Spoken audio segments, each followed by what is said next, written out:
right, I'm gonna start meditating then if we're live. No, no meditating today. We don't meditate anyway.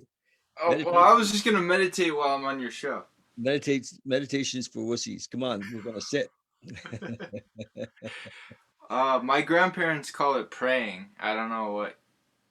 Well, in the 12-step world, which I'm quite active in, uh, we talk about prayer and meditation. So praying is kind of speaking to universal intelligence, to consciousness, to whatever we deem God to be, and meditation is like listening, and so. But I think that my whole thing around meditation is to not complicate it. You know, Right. there's a couple of kind of major pieces. One is to be comfortable, not absolutely necessary, but to have a comfortable spot to sit is kind of not a bad thing. The other one is around the breath. You know, the beautiful thing about the breath is that it's happening now. And so the breath can be just the doorway into the moment. It's like, oh, and we breathe, we bring our consciousness or our awareness or our focus into this moment in with the breath. So those are kind of two things: be comfortable, use the breath to be here now. The third thing is around the thoughts, um, to be gentle with them, you know, to not to be aggressively chasing them away. People sometimes think, well, I can't meditate because I can't stop friggin' thinking. Yeah, You know, they try well, to do the no thought method. yeah, there's no such thing. So it's bound for to not work. You're just having the thought about no thought. Yeah, that's right. So, but the trick is to not attach, if possible. You Right. know, to allow to recognize that that the mind is that we are not the mind, that we can actually observe it. And for most of us is the deeper we go into observing the mind, the more we realize how crazy it is. You know, and I mean that for all of us, the mind makes up all kinds of crazy shit, and Yeah, uh, it's true. it's true. So how have you been? Nice to see you. I'm good. I'm just bunkered down, meditating in my little library here. Yes. So you're in Calgary, Calgary, yeah. and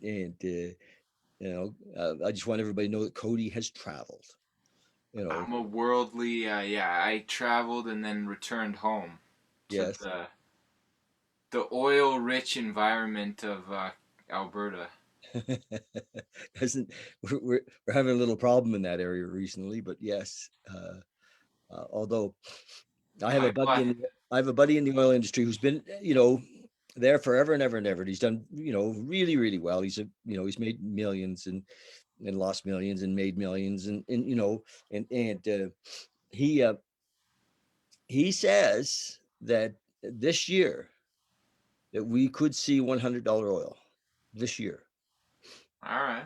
That what's happened um, is that exploration, new sources, nothing new has come online really in the last 3 years to speak of, and reserves are dwindling.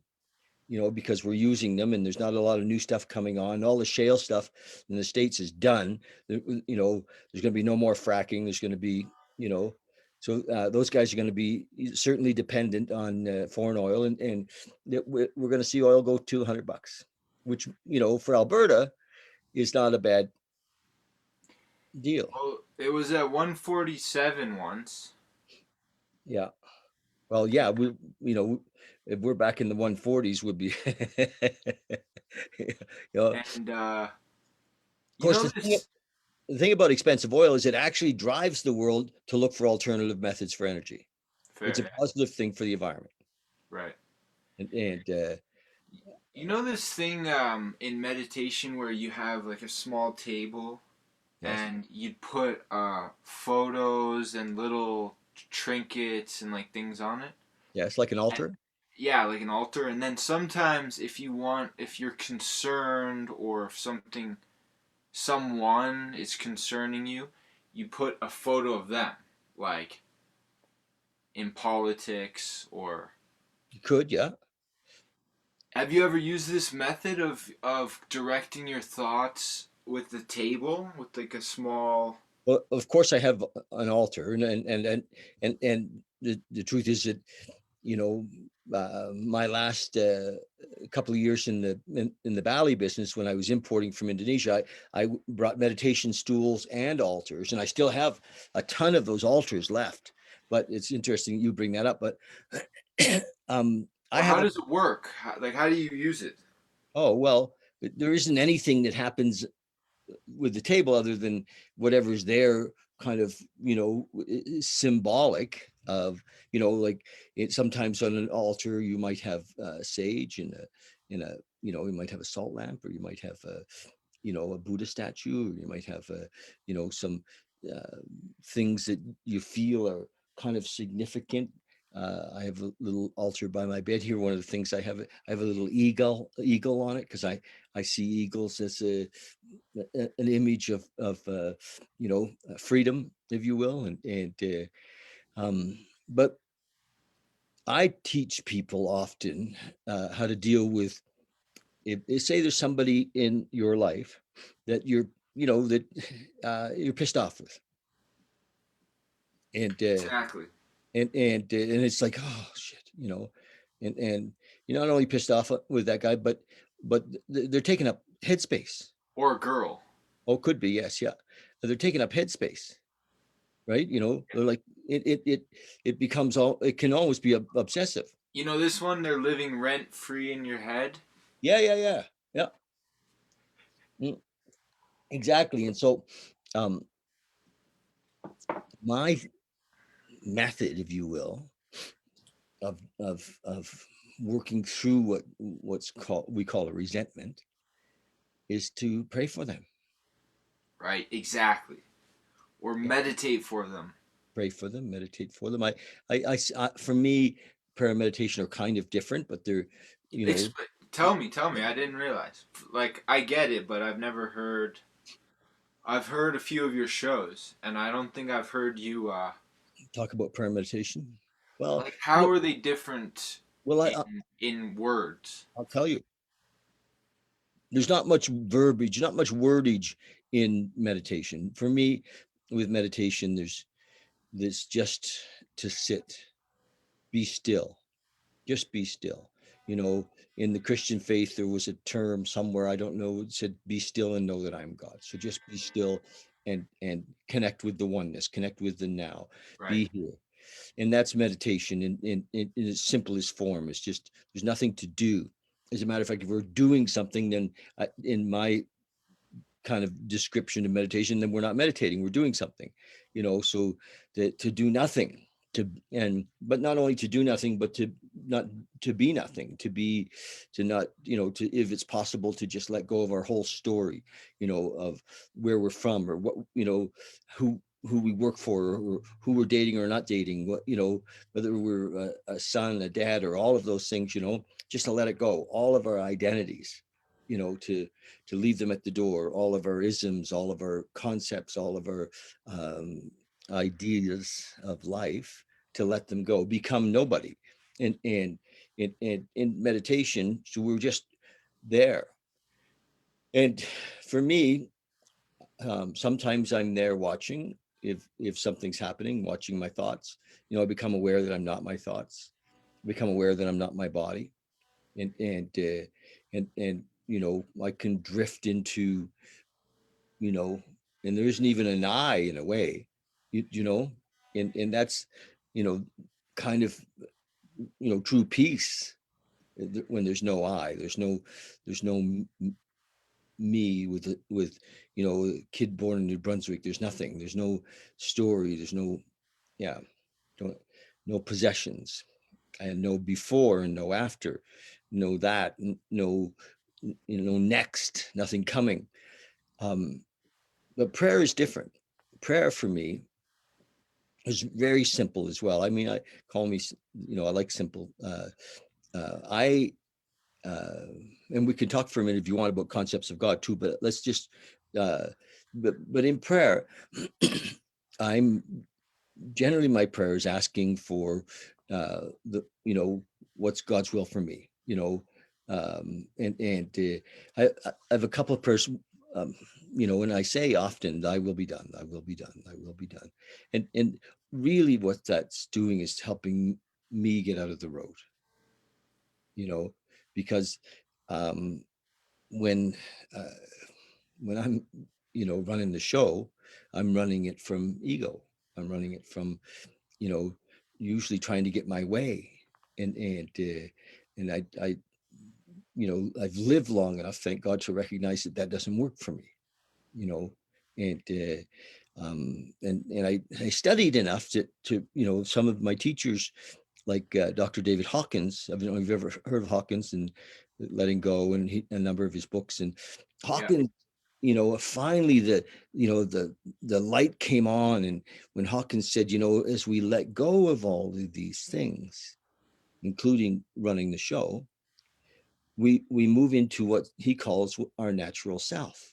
We be we are that already, and all of that story, all of that imagery, all was blocking us from our source of our energy, source of our power.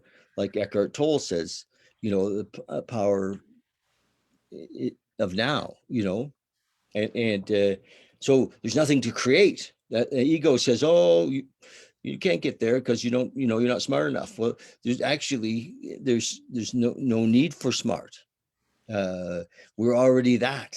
We were that before we got the body. We were that after the body leaves, and so we move into our natural state, which I see as unconditional love, and but prayer is me in a way with humility connecting with this moment.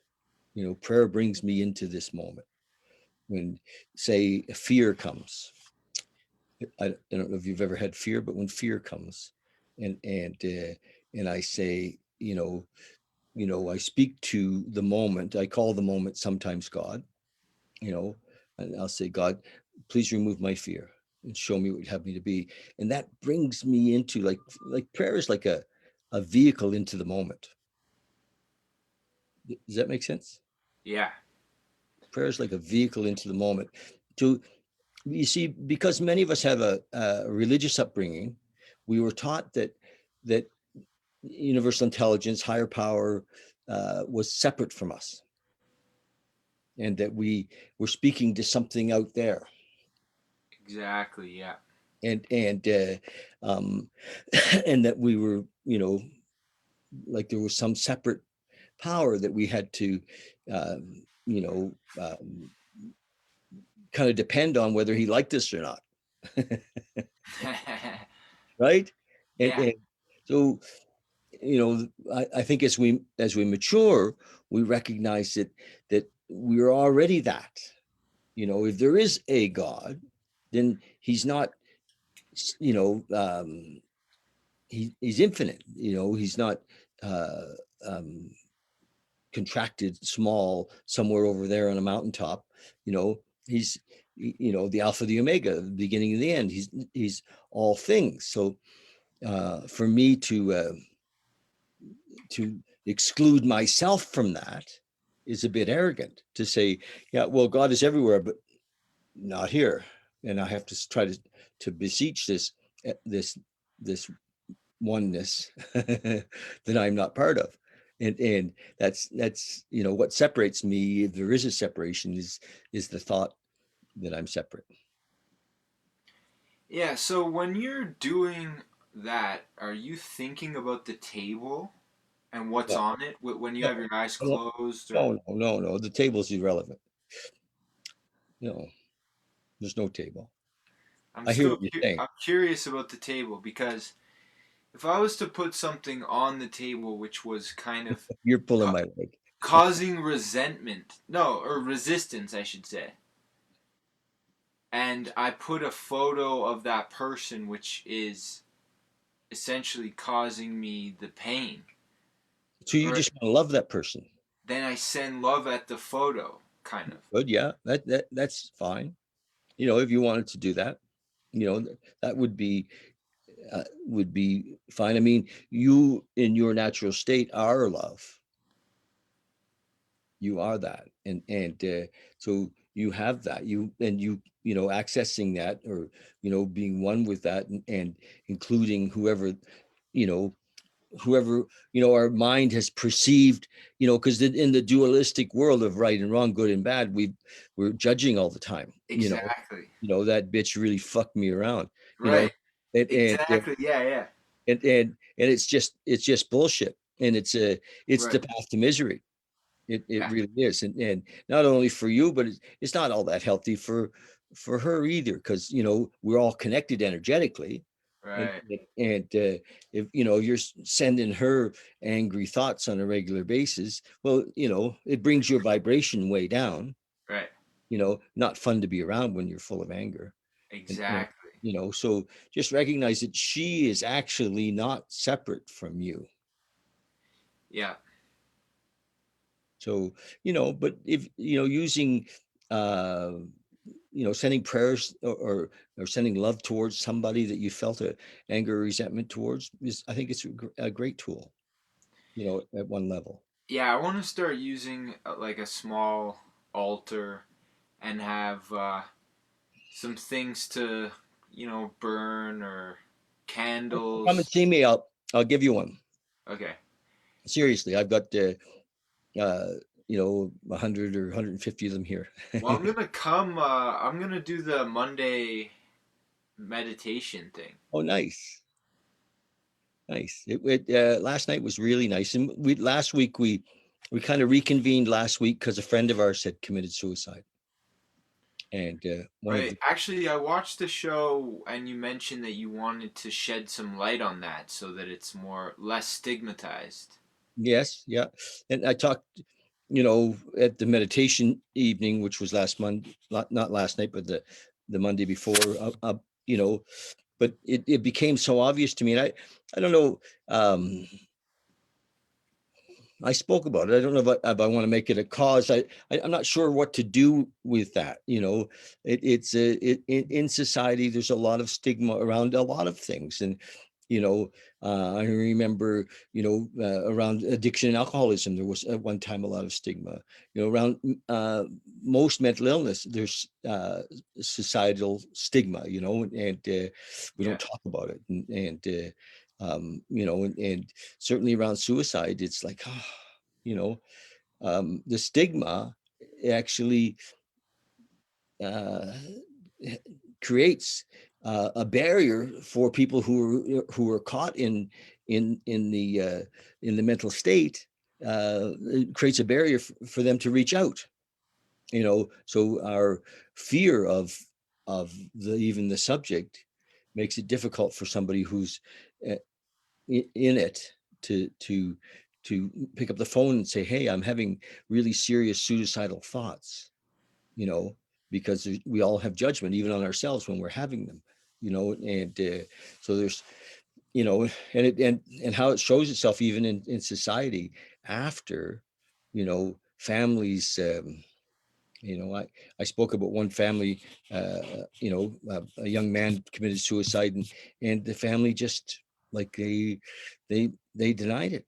They literally publicly said that he passed away in his sleep, and it's their business, but we all knew, and it, it's their business. But I think that, if we want to, I mean, transparency, vulnerability is what heals, and so I think there's lots of room to move on this subject, around mental illness, and ultimately suicide, in our society. It wasn't that long ago that if one had a reasonably serious mental illness, we thought he was possessed. We put it with spiritual in the spiritual realm. This kid's got a devil in him, or something like that. We thought he was possessed, because we were superstitious and we didn't know better. That all things, including I believe all mental illness, can be healed, and you know, I think that meditation is one way. Becoming aware of who we truly are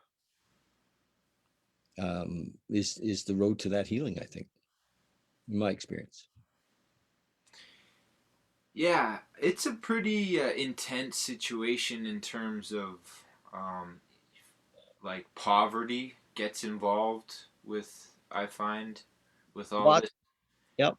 A lot of times, if you come from a childhood of lack, you end up projecting that a bit as you get older. Yep. But again, it's still all of that's related to judgment. Right. You know, if ultimately, we could be penniless and still free, still, literally free. Yeah. And that's extreme. But Maslow talks about our hierarchies, and the that survival needs need to be looked after before we can really have self realization. But um, that's not necessarily true. you know and examples of that, especially in um, like during the war, the Second World War, in the concentration camps, people you know woke up. People realized that they weren't their story, and that they were one with this universal intelligence. That so it wasn't related to whether they had um, their basic needs looked after or not. People have had um, what I call burning bush awakenings, uh, since the dawn of time, and in the 12-step world that I talk a lot about in my morning talks. It is a pathway to awakening. And who do we pick? The lowest of the lows, the alcoholic and the addict, who's so caught up in fear, and so caught up in anger, and so caught up in their story. The only way to literally save them is to for them to have this spiritual experience, to and build a like a relationship with the moment, with love. And so sometimes we can be in a really tough spot, but be open to um, awaken, to be not, and it's what we're awakening. uh, it's not like, how do I describe it? I'm just going to go online and see if we've got uh, if some folks are watching us or not. And sometimes we get questions. Uh, Hello, World Wide Web. That's I right. brought my harmonica in case they get bored of us talking. Uh, um, Here we are. The World Wide Web. So tell me, I can ask you a couple of questions. Yes, You go know, ahead. you know, uh, uh, Cody and I go back to probably grade 10, Yeah, yeah. You were living on, I would call it a three-story palace on 17th Ave. or 18th Ave, right by across from Yeah, St. Mary's High School. Yeah, it was. yeah, yeah. Yeah. It was a glorious, towering mansion of sorts. Well, it was a fun house. We had, was definitely a circus, and it was a, we had a lot of fun there. Luke liked living there. That was the Ringling Brothers and Father Circus. Yeah, we had a lot of fun, and I don't. Uh, I was very grateful for that house, and that's where we were when we met. So Cody went to high school with my son Luke, and Yeah, and so over COVID, I had a comedy show booked, yes, and then it got canceled when the bars closed. Yes. So I've kind of been trying to find outlets for that. Like that's my latest news is that it's been pretty hard not to have any microphones to kind of go and just So try why, my new why stuff don't out. you give us a like a 3 to 5 minute bit? All right, What, so I have one COVID bit which is just fresh, and it's all about my uncle's wife who's been working out a lot, and now she's developing the antibodies. That's the COVID. That's the only COVID material I have ready. And but yeah, this would have been. You might know this place. It's called Broken City. Yep. So that would have been my first time comedy Monday night, and it was kind of like my big break. I felt that's what I felt like. Yep. And then the all the places closed, all the restaurants, and But here we are. Uh, I know, and I'm like thinking about starting my own show and just going in my backyard and just putting a loudspeaker or some. well, you don't. I mean, you could do what I'm doing I every know morning, and just do like a 5 minute routine. Like you could do a comedy routine I uh, do uh, I do a on you. little. I have a YouTube channel, so everyone search Cody Ellis for my YouTube. But lately, Okay. I've been doing meditations on my thing. Well, could we do meditations with humor? You can, but I mean, this is that would be so advanced for me. I'm just learning how to meditate, and I would have to add in talking and joking, and so I think you could do it. And do you know this? I think that's great. Here's the thing about meditation. Um, I've probably been meditating off and on for 40 years. And and I want you to know that a lot of that time I took it pretty seriously. I thought, well, this is a real important stuff. So Can I I would, before can I yeah, interrupt you? yes. Just for the audience, in case they saw the last show, we did talk about this already. So we're going over some old material here, but Are we well? I don't remember though. The thing with living in the moment is you never know the date. That's the thing with I always watch your videos and you're going, "What day is it?" I don't know. I know I never know what day, let alone the date, you know. Fuck. And I'm sure people are jealous. They're like, "Man, I wish I didn't know the date."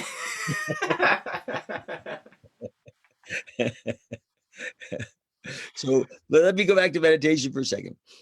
I was serious about meditation because I thought that meditation was going to get me somewhere. Right. Yeah. I always had this, it was from ego saying, The In Search of Valhalla syndrome. That's yes, yeah. and then it's so interesting when we start, the door opens and we realize that we were already there. Right, yeah. We discover home for the first time or something like that. We're there, there's nowhere to go. Right. Nothing was missing. Yeah. And I just couldn't see it, because I was caught in a story. Hmm. And so um, whoever you're meditating with in the morning, you know, uh, Yeah, he's in Portland. yeah, Yeah. it The, does the, tell you that there's nowhere to go. oh yeah, he's got all kinds. He's a fountain of wisdom.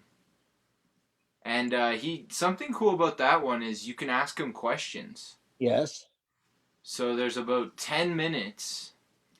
The format is an hour. Starts with a poem. Then there's half an hour of just basically him talking. Most people have their eyes closed. And then 10 or 15 minutes at the end, which is like a sharing. And a lot of people just do gratitude or something. But then some people ask him pretty legit, hard hitting questions. So it's Nice. kind of cool. Send me his link. Yeah, it's called the Portland Insight Meditation Center. So it's an IM. Do you know there's like different schools, right? I guess I don't know. So that's an insight meditation versus I don't know. The other ones are all Indian words. I can't even say them. Okay. Well, Vinyasana and you sent me a message saying I did a good Dharma talk this morning, and I was thinking, where did he get that word? yeah, they say Dharma and they say Sangha. Yeah. So I So, was thinking your Monday night thing's kind of like a Sangha. yes, it is. Yeah. Yeah. Yeah. And do you know who I listen to a lot?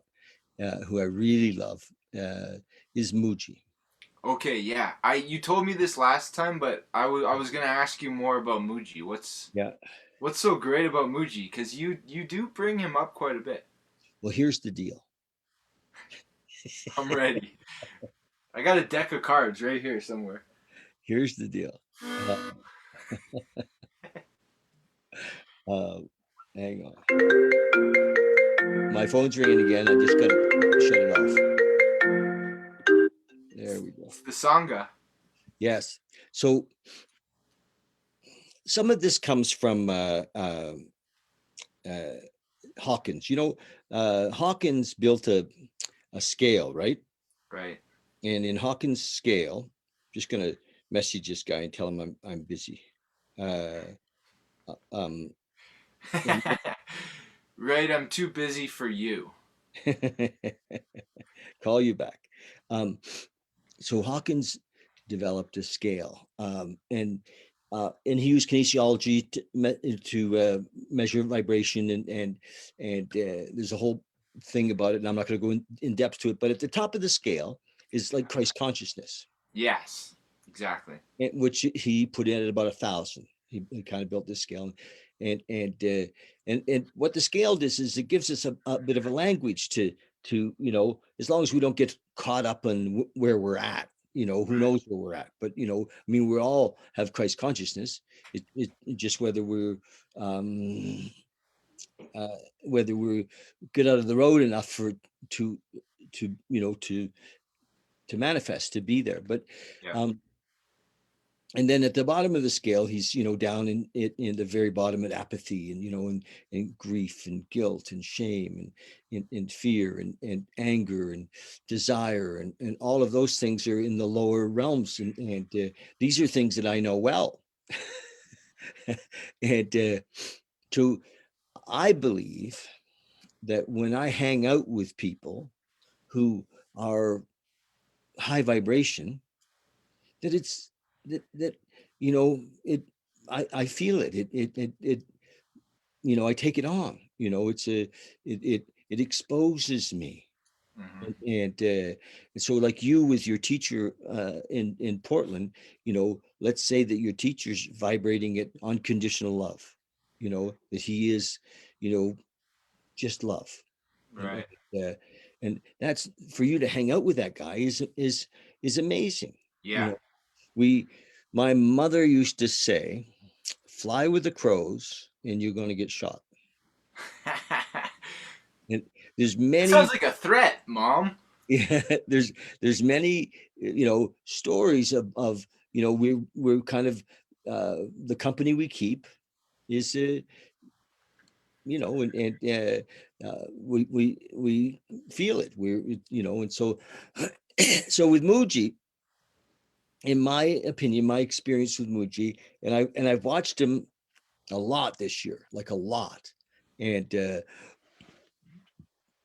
I would think that Muji vibrates very high. Where does he live? He's in um, mm, I can't remember right now. Uh, it's a country there, close to Italy and Spain, Portugal. Would you go visit him? Yes, I would. Yeah, Sweet. yeah, I would. I would. So Would you do the thing where you lie down and touch his feet? probably not. No. What's that? That's a real thing, right? Well, it's a custom. Yeah. It's more of an Indian custom, Right. to touch the feet of your master. You Yeah. know, and I wouldn't not. You know what I mean? Oh, you could go either way. Yeah. You I, did. If you said touch the feet, sure, yeah. Yeah, I mean, but I watch him when people are touching his feet, and sometimes it looks like he almost feels embarrassed. It's like, Right. Yeah. oh, because it's a very Indian kind of a custom, Yeah. and there's a lot of story around that type of thing that I'm not entirely aware of, and but I Well, don't I've have heard. any. I could give a shit one way or the other. Like if I did, it would be fine. I've You heard know? Ram Dass talk about it, Yes. and Of course, with his master, he's always yeah, trying to touch his feet, Neem Karoli Baba. yeah, Baba would pull his foot in under the, Yeah. you And know, apparently, one time, one of the miracles he did was he made water come out of his un like by his feet. He yes, made water come out like seawater or something. yeah. I missed that story. Although I've listened to tons of Ram Dass. Again, Ram Dass is another person I believe who really vibrated very very high. And Yeah. the beautiful thing about the internet right now is we can hang out with um, these awakened beings. Yeah, exactly. So, okay, so there's a bit of a difference. There's YouTube where you can watch like people that have recorded videos from the last few decades. And then there's the actual, like right now we have Zoom, and you could Zoom someone that's still Well, teaching, right? yeah, and this last weekend I didn't do it, but this last weekend, Muji had a big Zoom gathering. Really? You know who else had one? Is a big one is Tony. no Dalai yeah. And the Dalai Lama had one. Did he? Yeah. And I watch his sometimes. He did it. He did a Zoom, and Yeah, they showed there's like a screen of all the other uh, monks, I yeah, guess, and there was like hundreds. I don't know how many. yeah. So I've been, of course, I went to India and was with the Dalai Lama and Right. What? Where was that? What town? Dharamsala.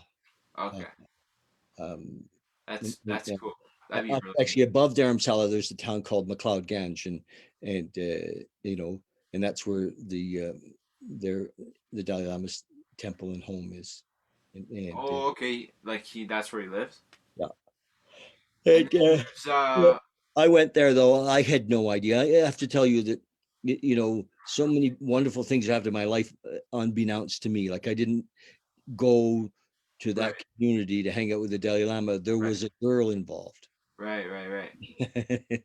and and uh, And uh, then where's there's like a Bodh Gaya? Is that the tree? yeah, It's in Bodh Gaya. yeah. So the place where Buddha had his awakening, and lots of people have been there, and I don't know about the vibration of spaces, but um, I was listening to Dr. David Hawkins the other day, and Hawkins was saying that they measured the vibration of some of the big cathedrals, Right. and that these cathedrals, that some of them took 600-700 years to build, and and then there have been these places of worship for 1,000 years or so, and that they have they're vibrating at 600s, and um very high. I heard a really good what are those stories called? Like parables or whatever? Sure. It was about a line of masons and the first mason is basically doesn't like being a mason or couldn't care either way. And then the second one is kind of like more grateful and he likes that he can buy food for his family. And then the third guy is just can't believe that he gets to build a cathedral. So he loves being a mason because he's adding to like the history of the area and all this. So cathedrals, yeah, I mean the energy around a cathedral has to be amazing because Mhm, all these people are mhm, sitting there mhm, mhm. in contemplation or focused. And books. Right. This is the Bhagavad Gita. Yeah, the Gita. So you got the chariot with the arrows, and you got the hero, which is our. Um, his name is it's gone right out of my mind. Um, You uh, got Arjuna. Arjuna, and he says, "Fire the arrows back at the." He's having you know, but I only showed you that because it's a um, the book itself, you know, Right, it can be very high vibration. The teaching itself can, and so if we want to be lifted up, you know, all the confusion, all of the misery is in the lower vibrations, right. and Suicide. Back to that. yes, you know, ultimately a very low vibration. You know, we've got to this place where self pity and you know it has come in big time. You have a friend there, Yeah, yeah, she's Yeah, I want to introduce you to her. She's a writer, awesome. so you should have her on your show. I'd love that. Should I say hello? Yeah, Hi, David. yes. I'm Diana. I'm looking for the car keys and And Cody's jacket. and she wrote her memoir. So she has from Was it your grandmother?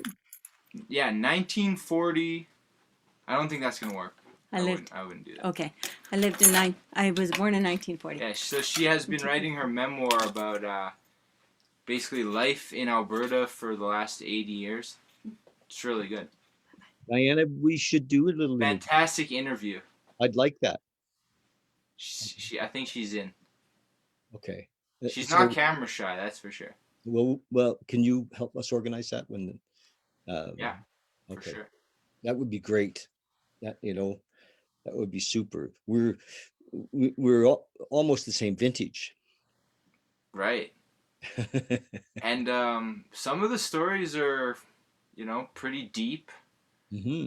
A little bit of family history. So some of them are about my grandparents. So I have um, my mom's Joanne, Diana, Mona, her husband's Howard, and then above that, so we have. I've been actually like charting the genealogy a little bit. Like as she writes, I've kind of been helping out with some of the research. So Nice. getting different people together. Like okay, we were related to this last name, which is Escorts, and that's in England. So kind of following people around, and there's still like grandchildren. You got the cousins through marriage. Hmm. And with Zoom, this is all back to your point about technology. With Zoom, you can finally do all this stuff. Yeah, yeah. What a brave And new world we have. people are doing it for the first time. Like, we had a Christmas Zoom, and we were talking to people in Germany, and we were talking to they were related to us through adoption, so not a family line, but there was also on that Zoom a British family, Hmm. which were my grandparents, my grandfather's. He's deceased. Hmm. His mom's brother's kids. So then they were on the Zoom at Christmas, and they have all these other kids that we didn't even. I mean, I didn't know about. So yeah, it's pretty interesting right now with all this technology. And then I always think about someone like you because I was watching you make videos and do a lot of interviews before COVID. So I was really before I had come on and did an interview. I was witnessing what you were up to with really going out of your way to document the stories of people, and then it took a lot of technical knowledge just to upload everything. So, and then when COVID started, really people were forced to do stuff like that. And there's a lot of shows now starting just because people are online. Yeah. Yeah. And yes, it's actually fun right now that we can do this, and that, I mean, you and I just both happen to be in Calgary, but I've got an interview tomorrow with a friend of mine in New York. Exactly. And so we're my um, context, if you will, is to uh, really to show. I don't have I'm not looking for famous people. Although if that happens, that happens. But I want folks to be able to share their story, and what's happening in their life on camera. I think you have an actually a really interesting story. And Yeah. Well, anything. I'm big into the comedy thing now. I have like different characters that I do on stage, Mhm, and it's starting to get into like other areas like acting a bit and mhm, movie making, a mhm, little bit of that. mhm. Being at home, I've really started to just film like scenes. Like it kind of created this little world where I realized that I want to do more creative filmmaking and stuff like that. So what if I'm going to throw a scenario at you? Yeah, What if you got, you know, 30 days to figure out what it is you want to do, right. give back I like that. to society, to give back to the world, to give back Yeah. to There's a thing in Toronto called the 48 hour movie where people are supposed to make a movie in 48 hours. okay, so but for Cody's gonna, what is it? Where's Cody gonna get back? I think I'm going to try that. Forget about the money. Like, it's not Right. about me. It's you know, it seems that part of the lifting of us up is to be altruistic in some way, to give Right. back Yeah. without asking for anything in return. So where can you take your special talents to make it, to do something? Did you? You might have remembered me from like when I was in high school.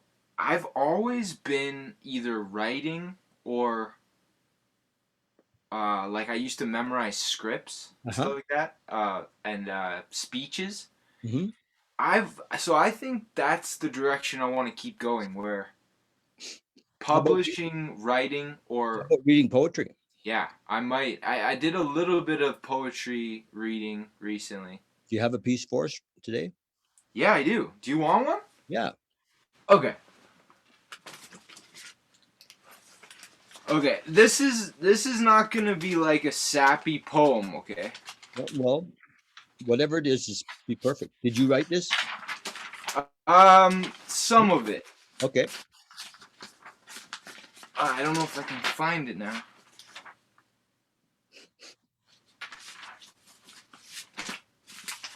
Can you remember it?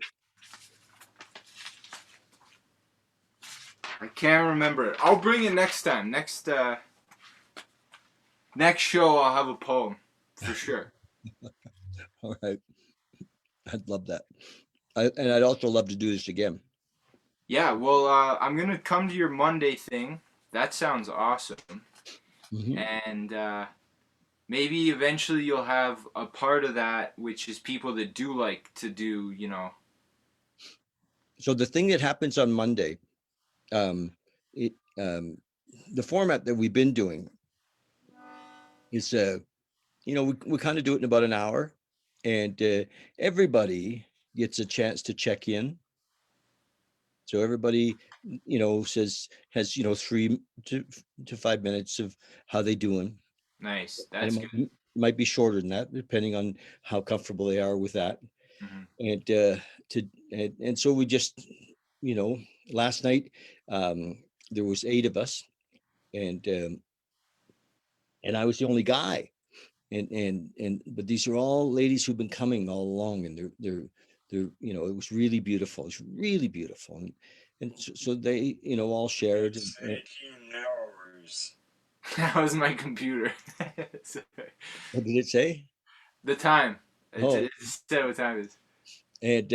and then I checked in as well a little bit, and then we had a uh, about a 15-minute meditation. Nice. You know, I narrate a little bit, but um, only just to kind of get us slowed down a bit. But I don't want to be there creating thoughts. You know, Yeah. and then afterwards we checked in a little bit. So we were only about an hour last night, and which is nice. That's a you know, and I think I think we're back. It's interesting. After uh, when COVID came, we were meeting at the Scarborough United Church, Right. and it was going pretty well. And Is it in the basement or where do you go? no, we were in a room upstairs in the main floor, Upstairs? but Okay.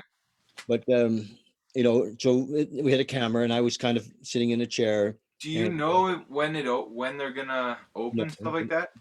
next year. Next year. I don't know. I'm just kidding, but nobody knows, right? No, Um, exactly. anything I would say There would is a comedy show in Calgary in February. well, that's awesome. Um, so anyway, then we tried to continue to go with the meditation, but online and but broadcasting, I'm really happy with what happened last night because I realized it was just like a voice spoke in my, and the beautiful thing about being plugged in,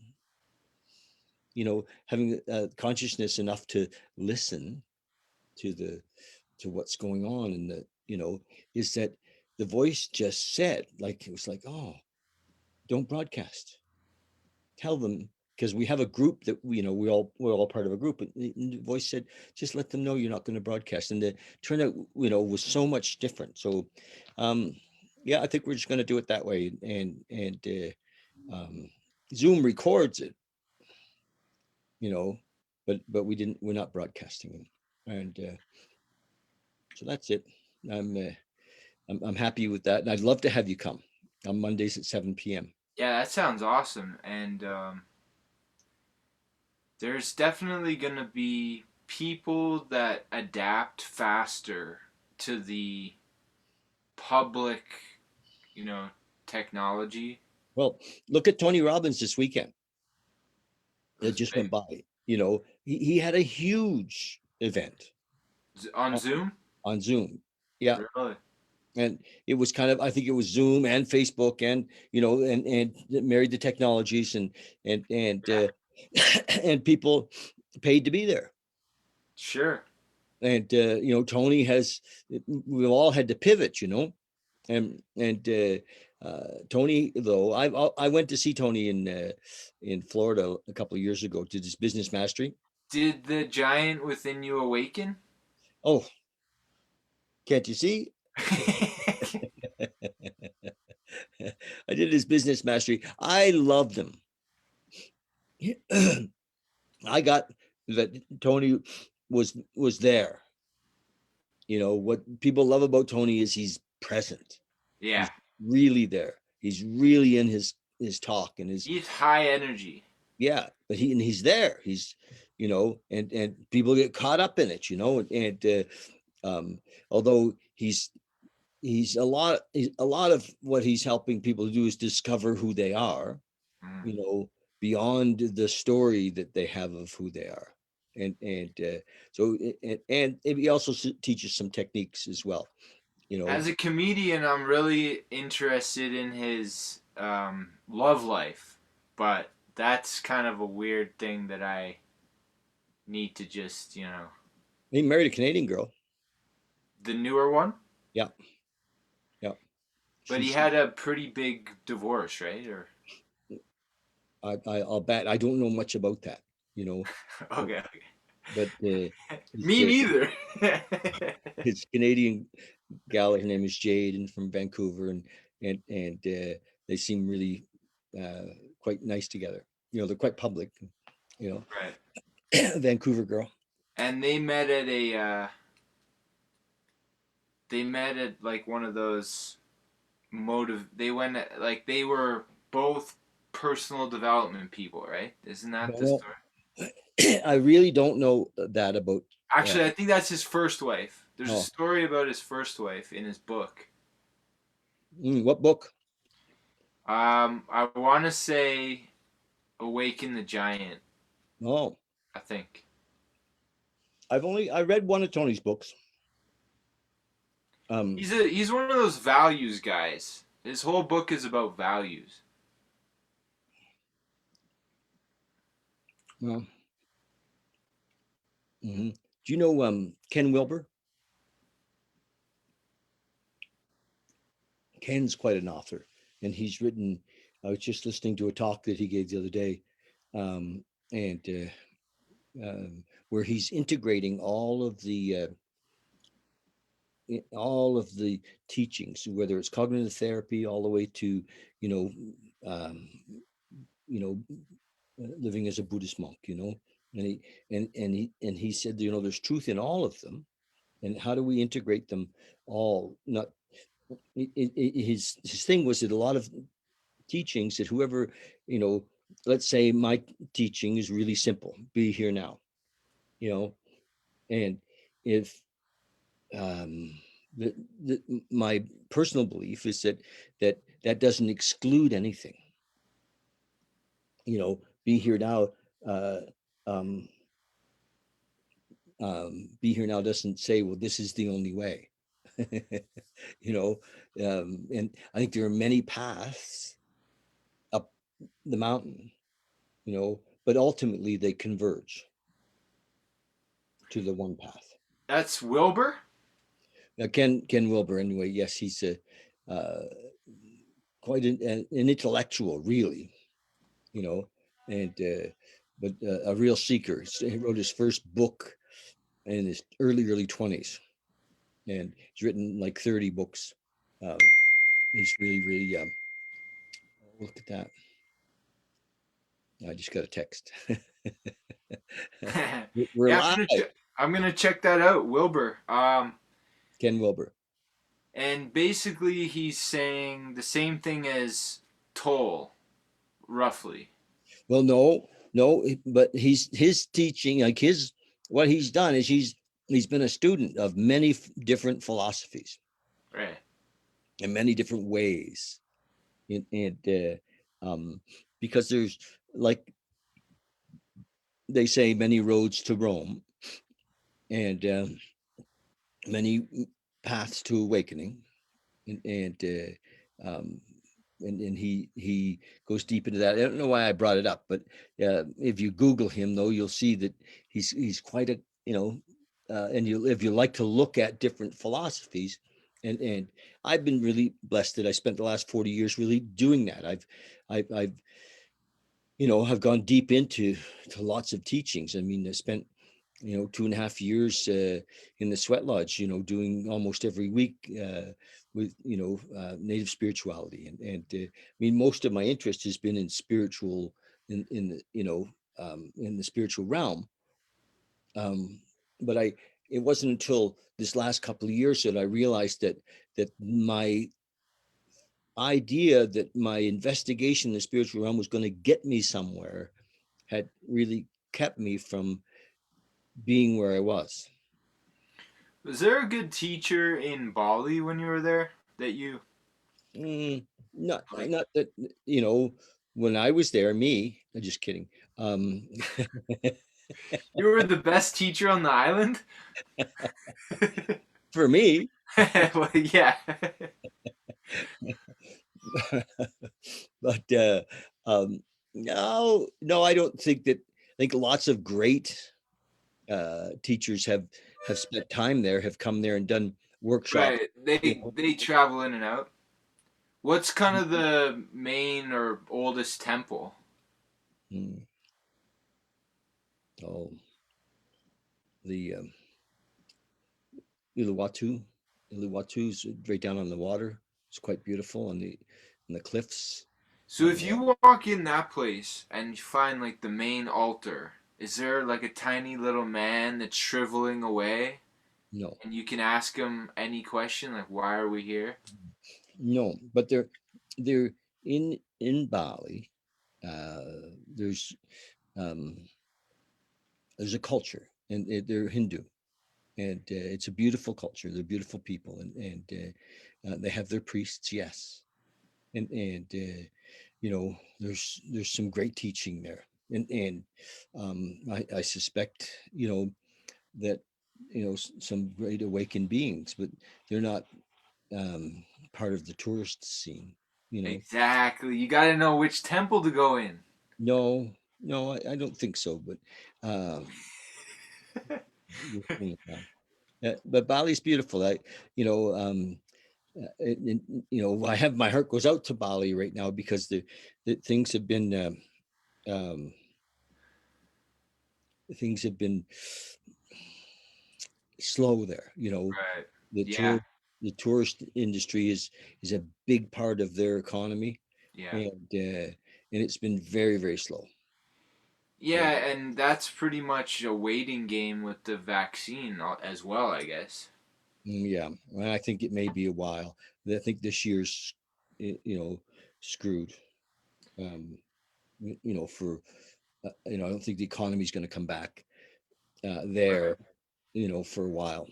And I might be totally full of it. When Well, travel is a little different. Like the local economies will open first, and then travel would be kind of like a next level. Yeah, yeah, I have friends that are there, several, who've decided to stay there, or there's special visas you can get to go there, but Right. but there's nowhere near the hotels are empty, the all the tourist attractions are empty, and so the people that are living there, the Westerners who are living there, bring some outside cash, but you know um but yeah, it's an interesting thing. So do you know what if I gotta go. We're a little over an hour, and All right. I'm just wondering, what would you like to leave us with? Okay, so my favorite mantra lately for meditation is one called Om Mani Padme Hum.